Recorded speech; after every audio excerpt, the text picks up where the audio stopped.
What's up, everyone? It's your boy, Technically Leonard here. Today I wanted to do something a little bit different. I'm going to keep this as short as possible, but I wanted to kind of tell my visual impairment story, at least a very brief summary of it. To be honest, when I was born, the doctors and medical staff really didn't know that I had a vision impairment. At first. It wasn't until I was 3 months old that they started to notice something ain't right here. um, I was having a lot of issues. Let's just say very early signs of nystagmus. For those of you who don't know, nystagmus is the inability to control the movement of your eyes. Your eyes basically move randomly. That's me. And they started to notice this. And gradually, as time went on, they started to notice that I was having issues as I was getting older, difficulties seeing things, especially focusing on things. That's my big problem, by the way. But anyway, they eventually discovered that I had a growth in my head. This growth is called a glioma, an optic chiasm glioma to be specific. Yeah, I feel nerdy. But anyway, so they monitored this growth. There wasn't anything they could really do about it, by the way, because where it is and everything, it is pretty much inoperable. Um, if it were to have ever become cancerous, they could have done some chemo and different things, but that's about it safely. But anyway, as time went on, the growth in my head, they kept it monitored with CT scans. Yeah, I was scanned more times than I care to admit as a child. But they did CT scans and eventually MRIs. I was actually a test patient. That's how old I am for the modern MRI machine when they were kind of first being finalized, I guess you could say, at UNC Chapel Hill. And so, anyway, they noticed when they did said MRIs that the growth in my head had dramatically gone down in size. However, I had a growth in my chest, just a random growth, kind of hanging in a pocket, if you will, just loosely hanging out, causing problems. Anyway, this concerned them because, well, A, I was a small child, and B, said growth was growing and putting pressure on my esophagus.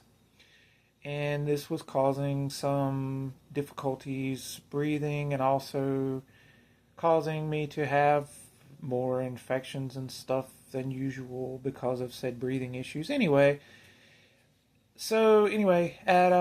were eventually able to remove said growth from my chest. Very little problems. It was a major surgery, 9-hour surgery. Um, and they removed said growth from my chest. I got over that pretty easily. I have a huge scar. If I'm ever examined or anything medically and they see the scar, a scar that runs from under my left arm up on my upper back, they ask me, have you been in a gang fight or something? No, it was a surgery. When I was a small child, they removed a growth. The growth, by the way, was the size of a grapefruit, if you can imagine, and this in a small child's chest. So, yeah. Anyway, long story short, the years passed by. I had a lot of difficulties in school, not really related to my vision impairment so much directly, but related to the way teachers and staff dealt with said vision impairment in a horrible way. But anyway, I won't get into that in this video. If you guys want me to tell more about that, let me know. Like the video, etc. And anyway, I grew up, I attended public school pretty much the entire time.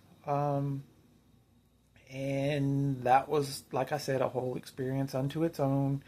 Especially in middle school. Middle school, I was in one of the crappiest middle schools in the United States. I will be the first, second, and third to say that. It was a horrible school. I don't wish it on anyone to go there. They treated me and other students like crap as well. Basically, long story short, in middle school, I was frequently put in ISS, in school suspension, for nothing more than my vision impairment. Teachers didn't want to deal with me, didn't want to accommodate me, so they would literally block me from going into the class some mornings and send me to ISS to sit in a little plywood cubicle. And the butthead, I will call him that, of an ISS coordinator would not accommodate me at whatsoever. So I just basically had to sit there all day, isolated from the rest of my class, my peers. I didn't get to do a lot of the things, learn a lot of the things they were learning. This threw me hella behind in school, and yeah. But anyway, I won't get any deeper into that in this video. Like I said, if you guys want to hear more, let me know. I will let you know more. And as I said, thanks for watching. Please like the video, share it if you want to, and if you haven't already done so, follow me or subscribe. Until next time, Technically Leonard, I'm out.